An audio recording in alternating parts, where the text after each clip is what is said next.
বিসমিল্লাহির রহমানির রহিম।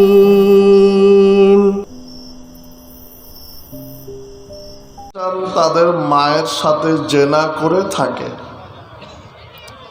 লাকানা ফি উম্মতি মায়াসনাউ যালিক, তাহলে আমার উম্মতেরাও মায়ের সাথে জেনা করার মতো পাপ করবে।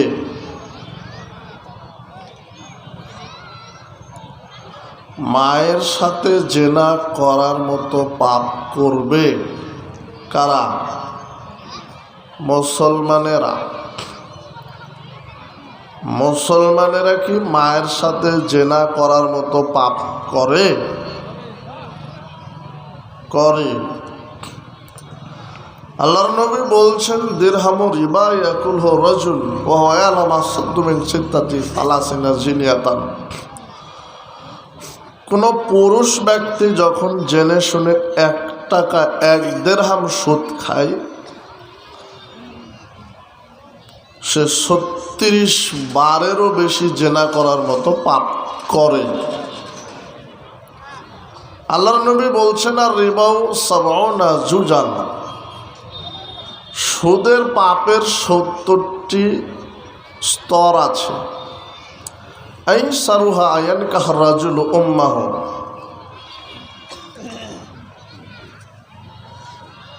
তার সবচেয়ে সুদের সবচেয়ে ছোট পাপ হলো নিজের মায়ের সাথে জেনা করা। সুদের পাপ বুঝেন তো? সুদ বুঝেন তো? তো নবী করিম সাল্লাল্লাহু আলাইহি ওয়াসাল্লাম এটা বোঝাতে গিয়ে বললেন যে ইহুদি খ্রিস্টান যেমন হবে, মুসলিম উম্মাত তেমন হবে যদি তারা নিজের মাতাদের সাথে জেনাহের মতো পাপ করে। মুসলমানেরাও করবে। তার একটা পাপ সুদের পাপ, যেই পাপের মাধ্যমে জেনা করার মতো পাপের সাথে লিপ্ত। এরপরে আল্লাহর নবী বলছেন, ইন্না বানি ইসরাঈলা তাফাররাকাত আলা সিনতাইনি ওয়া সাবিনা মিল্লাতান। বানি ইসরায়েল বিভক্ত হয়েছিল 72 কাতারে। কত কাতার? ওয়া তাফতারিকু উম্মতি আলা 73 মিল্লাতান। আর মুসলমানেরা বিভক্ত হবে 73 কাতার। মুসলমানেরা কত কাতার? কুল্লুহুম ফিন্নার। 72 কাতার মুসলমান জাহান্নামে যাবে। ইল্লা মিল্লাতান ওয়াহিদাতান, 1 কাতার মুসলমান জান্নাতে যাবে। তাহলে মুসলমানগণ বিভক্ত হবে কত কাতারে? 73। 72 কাতার কোথায় যাবে? যারা 72 কাতার যাবে এরা বিজাতি না মুসলমান?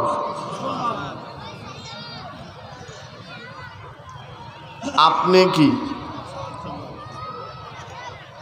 তাহলে আপনি কোন কাতারের মুসলমান এটা তো নির্ণয় করতে হবে আগে। শুধু মুসলমান হলেই তো জান্নাত হবে না, কেননা 72 কাতার মুসলমান কোথায় যাবে? সাহাবীগণ জিজ্ঞাসা করলেন, মান হিয়া ইয়া রাসূলুল্লাহ, 1 কাতার যে জান্নাতে যাচ্ছে ওরা কারা? তখন আল্লাহ নবী বলছেন, মা আনা আলাইহি ওয়া আসহাবী, আমি এবং আমার সাহাবীগণ যার উপরে আছি তার উপরে থেকে যারা জীবনকে বাস্তবায়ন করবে, সার্বিক জীবন, আমি এবং আমার সাহাবী যার উপরে আছি, যে কোনো মুসলিম নারী পুরুষ তার উপরে থেকে যদি জীবনকে অতিবাহিত করে, ওই হবে 1 কাতার। আর আল্লাহ ওই ব্যক্তিকে বিচারের মাঠে সরাসরি জান্নাতে প্রবেশ করাবেন। তাহলে সার্বিক জীবনে কোরআন হাদিস মেনে চলতে হবে, কোরআন এবং সহিহ হাদিস। সার্বিক জীবন। আপনি মনে করছেন যে আমি ইসলাম মানি, আপনি কোন ইসলাম মানেন? যারা এদেশে কবর পূজারী, মাজার পূজারী, খানকা পূজারী, পীর পূজারী, এদের দিন কি? এরা কি মুসলমান? যারা নিজেকে শিয়া দাবি করে এরাও বলে আমরা মুসলমান। যারা নিজেকে কাদিয়ানি বলে এরাও বলে যে আমরা মুসলমান। কিন্তু কাদিয়ানিদের আকীদা কি জানেন? গোলাম আহমদ কাদিয়ানি নিজেকে ইমাম মাহাদি দাবি করেছে প্রথমে, এরপরে ঈসা, এরপরে বলছে যে আমি শেষ নবী, আমি সর্বশ্রেষ্ঠ নবী। তো কাদিয়ানিরা মুসলিম না কাফের? তো ওরাও তো মুসলিম দাবি করে। কাদিয়ানিদের আকীদা যে মুসলমানেরা বর্তমানে যে কোরআনটা মানে এটা বাতিল, মিথ্যা কোরআন।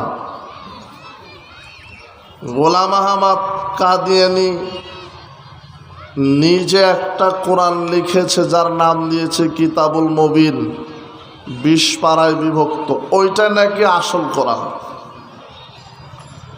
কাদিয়ানিদের আর একটা আকীদা,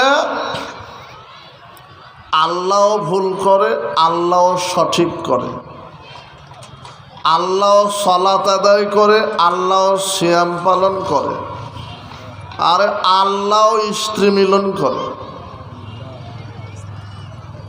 তো আপনি কোন মুসলমান হবেন? কাদিয়ানি মুসলমান হবেন? এরপরে হলো শিয়া। শিয়াদের মধ্যে অনেক ভাগ আছে, তার মধ্যে একটা ভ্রান্ত রাফেজি শিয়া। এদের আকীদা যে মুহাম্মদ সাল্লাল্লাহু আলাইহি সাল্লাম নবী হওয়ার যোগ্যতা রাখে না, নবী হওয়ার যোগ্যতা রাখে আলী রাদিয়াল্লাহু আনহু। আল্লাহ জিবরাইলকে সূরা আলাকের 5টি আয়াত দিয়ে বলছেন যে তুমি আলীর ওপরে নাজিল করো। তো জিবরিল আমিন নাকি আলী কোনটা মুহাম্মদ কোনটা চিনতে পারেননি, তিনি ভুল করে মুহাম্মাদের ওপরে আয়াত নাজিল করেছেন, তাই ভুলে মুহাম্মদ নবী হয়েছে। আসলে নবী হওয়ার যোগ্যতা মুহাম্মাদের ছিল না। এটা শিয়াদের আকীদা। তো এই আকীদা থাকলে কি মুসলমান হওয়া যায়? তাহলে আপনি কি শিয়া মুসলমান হবেন? কাদিয়ানি মুসলমান হবেন? তার মানে বোঝা যাচ্ছে যে ইসলামের নামে মুসলমানগণ দলে দলে বিভক্ত হয়েছে। 1998 সালের সরকারি জরিপে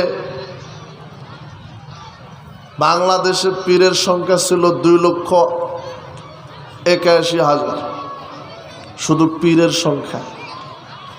কোনো পীরের সাথে কোনো পীরের আকীদা আমলের মিল নেই। শুধু পীর যদি এত হয়, মুরিদ কত? কারো আকীদা আমলের সাথে মিল নেই। আল্লাহ সুবহানাহু ওয়া তাআলা বলছেন ইন্নাদ দীনা ইনদাল্লাহিল ইসলাম, আল্লাহর নিকটে মনোনীত দিন হলো ইসলাম। ওয়া মা ইয়াবতাগি গায়রাল ইসলামি দীনান ফালা ইউকবালা মিনহু ওয়া হুয়া ফিল আখিরাতি মিনাল খাসিরিন। ইসলামকে বাদ দিয়ে যে কোনো নারী পুরুষ যদি অন্য কোনো আদর্শ মতবাদকে গ্রহণ করে, আল্লাহ তার নিকট থেকে কিছু কবুল করবেন না, তিনি বিচারের মাঠে ক্ষতিগ্রস্তদের অন্তর্ভুক্ত হবেন। একমাত্র আল্লাহ প্রদত্ত দিন কোনটা? ইসলাম। ইসলামকে বাদ দিয়ে যদি আপনার জীবনে অন্য কোনো মতবাদ মেনে চলেন, আল্লাহ বলছেন সে ক্ষতিগ্রস্তদের অন্তর্ভুক্ত হবে। আল্লাহ সুবহানাহু ওয়া তাআলা বলছেন, পৃথিবীর মানুষ নবী করিম সাল্লাল্লাহু আলাইহি ওয়াসাল্লাম প্রতিনিয়ত বলতে থাকতেন, ইহুদি খ্রিস্টানের বিরোধিতা করো। আল্লাহ বলছেন, ইয়া আইয়ুহাল্লাযিনা আমানু লা তাত্তাখিযুল ইয়াহুদা ওয়ান নাসারা আউলিয়া, ইহুদি খ্রিস্টানকে বন্ধু হিসেবে গ্রহণ করো না। ইহুদি খ্রিস্টান হিন্দু বিজাতিদেরকে বন্ধু হিসেবে গ্রহণ করো না। এই কথা কার? আল্লাহ। আল্লাহ বলছেন যদি ইহুদি খ্রিস্টানকে বন্ধু হিসেবে মেনে নাও, ইহুদি খ্রিস্টানের মতবাদ যদি মেনে নাও, তাহলে ইহুদি খ্রিস্টান তোমাদেরকে কাফের বানিয়ে ছেড়ে দিবে। কি বানিয়ে?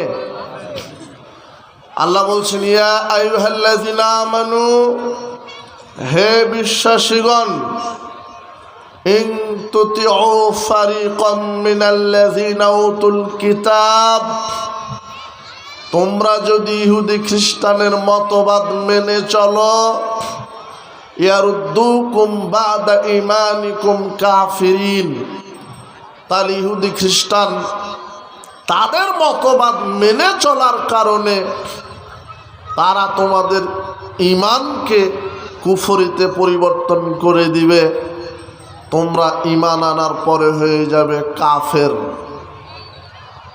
আল্লাহ সুবহানাহু ওয়া তাআলা বলছেন, ওয়ালাকাদ বাসনা ফি কুল্লি উম্মাতি রাসূলান আন ইউবুদুল্লাহা ওয়াজতানিবুত তাগুত, যুগে যুগে নবী রাসূল প্রেরণ করেছি, তারা জাতিকে দাওয়াত দিয়েছে এই কথা বলে,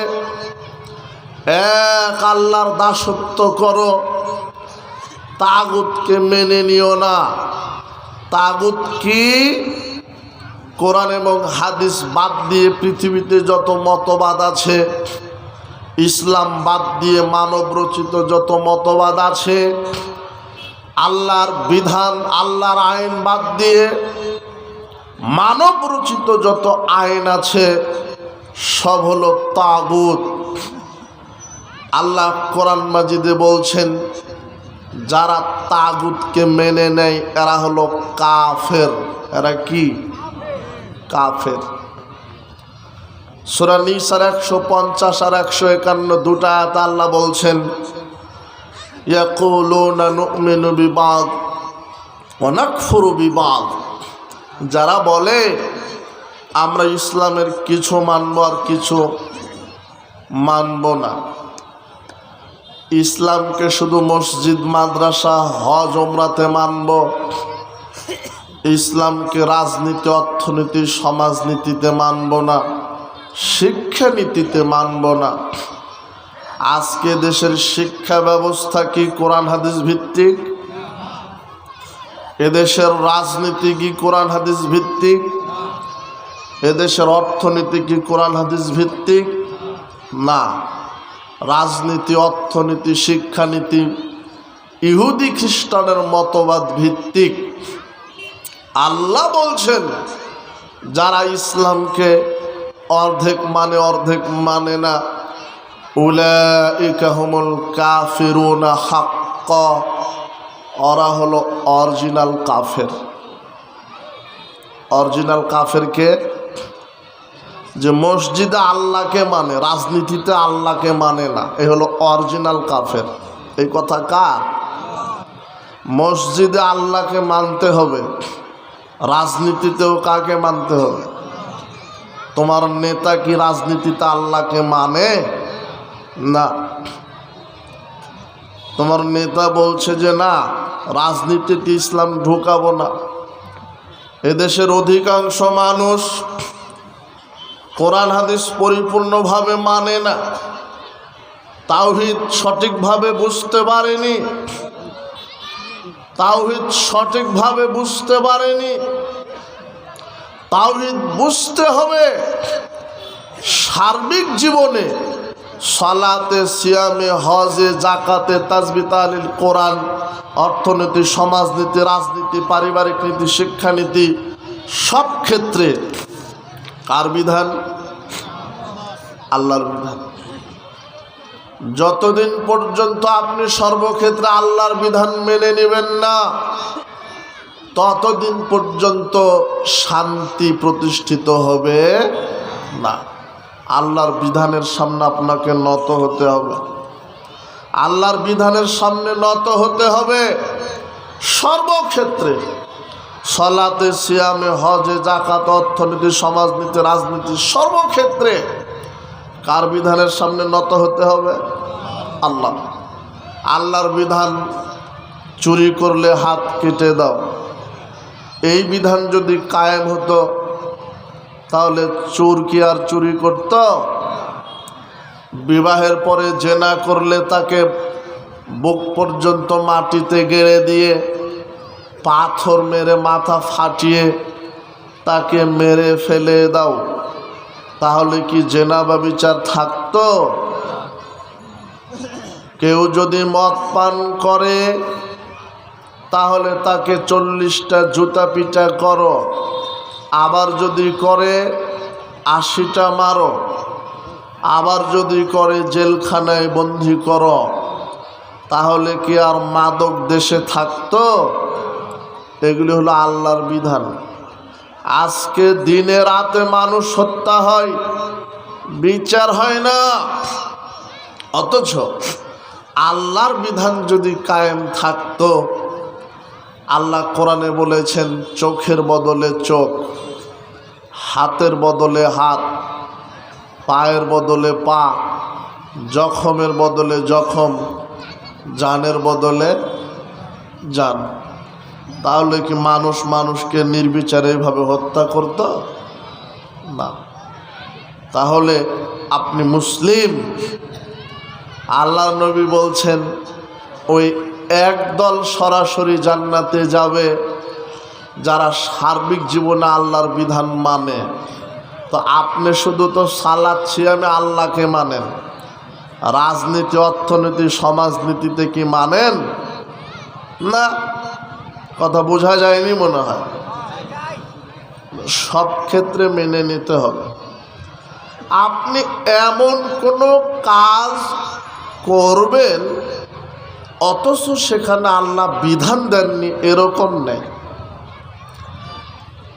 যা কিছু করবেন সেখানে আল্লাহ বিধান দিয়ে দিয়েছেন। সালাত আদায় করবেন কিভাবে, আল্লাহ বিধান দেননি। হজ করবেন কিভাবে, উমরা করবেন কিভাবে, জাকাত দিবেন কিভাবে, তাসবিহ তাহলিল করবেন কিভাবে। যারা দায়িত্বশীল চাদর নিয়ে আছেন তারা চাদর নিয়ে এখন যাবে। আপনারা সার্বিকভাবে দান করার চেষ্টা করবেন। যারা দায়িত্বশীল আছো, যে স্বেচ্ছাসেবক যারা চাদর নিয়ে আছে, আপনারা ঢুকে যান, চাদর ছেড়ে দেন। আপনারা আপনাদের সামর্থ্য অনুযায়ী কৃপণতা পরিহার করে এমন একটি প্রোগ্রাম, মাদ্রাসা, অনেক অর্থের প্রয়োজন, কাজে আপনারা কৃপণতা পরিহার করে 500, 1000, 2000, 5000 যে যা পারেন সহযোগী হবেন। আল্লাহ আমাদের দানকে কবুল করো, বলেন আমিন। আমি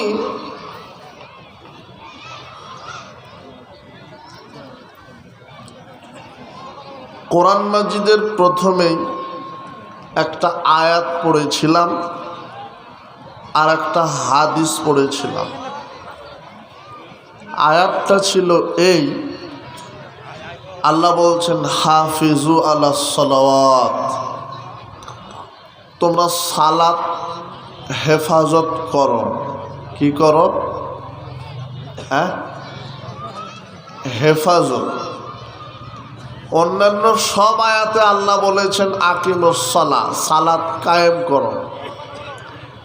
এই আয়াতে বলছেন হাফিজু আলাস সালাত, সালাতের হেফাজত করো। তো সালাতের হেফাজত কিভাবে করে? সালাতের হেফাজত করতে হয় ওয়াক্ত মতো। বলেন তো কি মতো? ওয়াক্ত মতো। আমাদের সমাজে মুসল্লি আছে অনেক, কিন্তু এক শ্রেণীর মুসল্লি আছে যে মুসল্লি হলো মুনাফিক মুসল্লি। বলেন তো কি? মুনাফিক। মুনাফিক মুসল্লির 6টা বৈশিষ্ট্য। কয়টা? এই 6টা বৈশিষ্ট্যের মধ্যে কোনো একটা যদি আপনার ভিতরে থাকে তাহলে মনে করবেন যে আপনি মুসল্লি ঠিক, কিন্তু কি মুসল্লি? মুনাফিক। তাহলে এই 6টা শুনে 6টা থেকে বিরত থাকার চেষ্টা করব ইনশাআল্লাহ।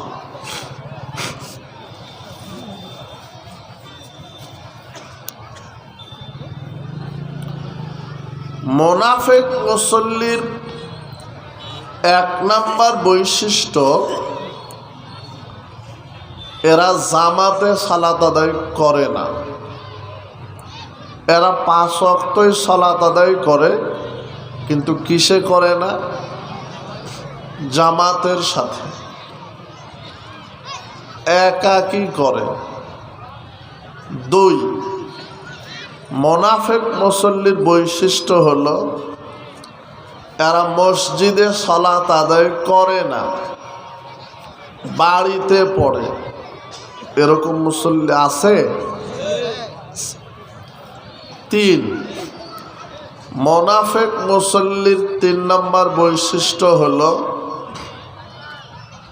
এরা রুকু সেজদা ঠিক মতো করে না। রুকু সেজদা চুরি করে। আল্লাহর নবী বলছেন সবচেয়ে বড় চোর হলো সালাত চোর। কি চোর? সাহাবীগণ জিজ্ঞাসা করলেন আল্লাহর নবী সালাত কিভাবে চুরি করে? তখন আল্লাহর নবী বলছেন লা ইউতিম্মু রুকু ওয়ালা সুজুদাহা, যারা রুকু সেজদা ঠিক মতো করে না এরা সালাতকে চুরি করে। রুকুতে